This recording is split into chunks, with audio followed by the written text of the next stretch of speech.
دوستو، بدتمیز یا روڈ لوگوں سے ہم کبھی بھی مکمل طور پر بچ نہیں سکتے۔ یہ ہر معاشرے میں موجود ہیں اور کسی نہ کسی وقت ہمارا سامنا ان سے ضرور ہوتا ہے۔ اصل بات یہ نہیں کہ ہم ان سے کبھی نہ ملیں، اصل بات یہ ہے کہ جب یہ ہمارے سامنے آئیں تو ہم ان کے رویے کو کس طرح ہینڈل کرتے ہیں۔ اکثر ایسے لوگ اپنی کمزوریوں کو چھپانے کے لیے دوسروں کو نیچا دکھانے کی کوشش کرتے ہیں۔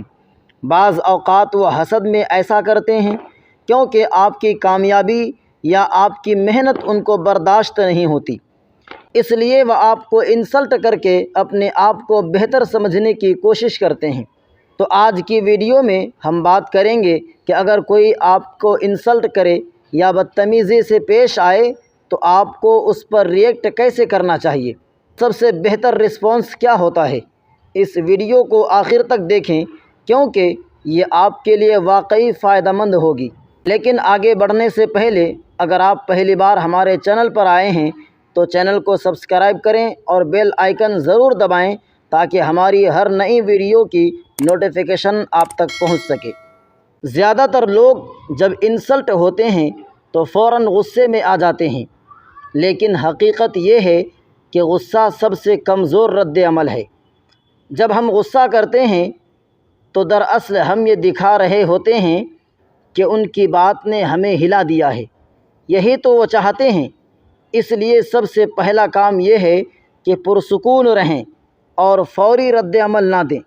اگر آپ کا سینس آف ہیومر اچھا ہے، یعنی آپ کے بات کرنے کا طریقہ اچھا ہے، آپ کے بولنے کا انداز اچھا ہے، تو سب سے بہترین طریقہ یہ ہے کہ جواب ہنسی مذاق میں دیا جائے۔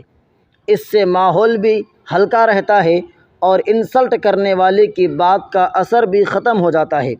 مثال کے طور پر اگر کوئی پارٹی میں آپ کے لباس پر طنز کرے تو مسکرا کر کہہ دیں، جی جناب، ڈریسنگ کا ذوق تو ہم نے آپ ہی سے سیکھنا ہے، ذرا ہمیں بھی سکھا دیجئے۔ اس طرح اگلا شخص لاجواب بھی ہو جائے گا اور محفل کی فضا بھی خوشگوار رہے گی۔ اگر آپ مذاق میں جواب دینے میں کمزور ہیں تو دوسرا طریقہ ہے کہ انسلٹ کو بالکل اگنور کر دیں۔ یاد رکھیں، جب آپ یہ ظاہر کر دیں گے کہ ان کی بات کا آپ پر کوئی اثر نہیں ہوا تو یہ ان کی سب سے بڑی ہار ہوگی۔ آپ گفتگو کا موضوع بدل سکتے ہیں یا تھوڑی دیر کے لیے کمرے سے نکل جائیں، یہ بھی ایک طاقتور جواب ہے۔ فوری ری ایکشن دینے کے بجائے بعد میں پرسکون انداز میں اس شخص کو بتا دیں کہ اس کی بات آپ کو اچھی نہیں لگی۔ بڑے ادب اور نرمی سے اسے یہ احساس دلائیں کہ ایسی باتیں تعلقات کو نقصان پہنچا سکتی ہے۔ اس طرح آپ اپنی عزت بھی قائم رکھتے ہیں اور دوسرے کو اس کے رویے کا احساس بھی دلا دیتے ہیں۔ انسلٹ کے بعد ذہن پر منفی اثر رہ سکتا ہے، اس لیے ضروری ہے کہ آپ فوراً کوئی ایسا کام کریں جس سے آپ کو خوشی ملے، چاہے وہ واک ہو، فیملی کے ساتھ وقت گزارنا ہو یا کسی کی مدد کرنا ہو۔ یہ چیز آپ کو دوبارہ انرجی دے گی اور منفی سوچ کو ختم کر دے گی۔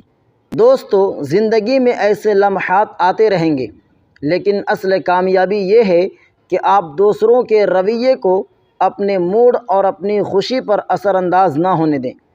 اگر یہ ویڈیو آپ کو پسند آئی ہو تو اسے لائک اور شیئر ضرور کریں تاکہ یہ بات دوسروں تک بھی پہنچ سکے، اور کمنٹس میں ہمیں بتائیے گا کہ آپ نے انسلٹ کرنے والوں کو کس طرح ڈیل کیا ہے۔